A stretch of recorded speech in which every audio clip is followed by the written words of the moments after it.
आज हम लोग बात कर रहे हैं संथारा प्रथा या अनुष्ठान की, जिसे जैन धर्म में संलेखना या समाधि में मरण यानी कि समाधि लेते हुए मर जाना भी कहा जाता है। ये एक बहुत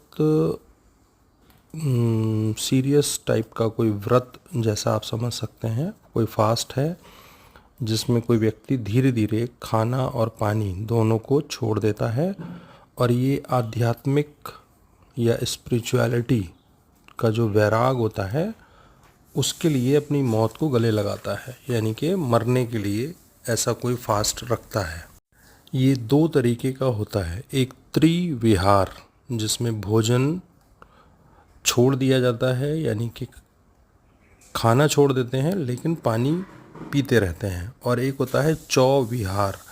जिसमें खाने के साथ साथ पानी भी छोड़ देते हैं। इस संथारा या संलेखना या समाधि मरण का जिक्र जैन ग्रंथ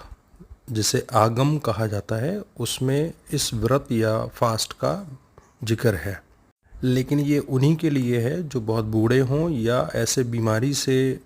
गुजर रहे हों जिसमें बच पाने के चांसेस नहीं हैं या अकाल कहीं पड़ गया हो। उन हालातों में इस मौत को गले लगाया जाता है। अभी हाल ही में ये चर्चा में था क्योंकि मध्य प्रदेश में इंदौर में एक 3 साल की बेटी को एक माँ बाप ने इसी संथारा प्रथा के तहत मर जाने दिया था या मौत को गले लगाने दिया था, क्योंकि उसको ब्रेन ट्यूमर था शायद। अब सवाल ये है कि ये लीगल है, कॉन्स्टिट्यूशनल है या नहीं। तो इस पर राजस्थान हाई कोर्ट ने इसे गलत माना था, अवैध कर दिया था, और आईपीसी जो पहले था जिसे भारतीय न्याय संहिता कहते हैं उसके तहत आत्महत्या, सुसाइड के लिए उकसाना, इंस्टिगेट करना, इसके तहत मुकदमा दर्ज होने के चांसेस होते थे उन लोगों पर जो ऐसा करवाते थे।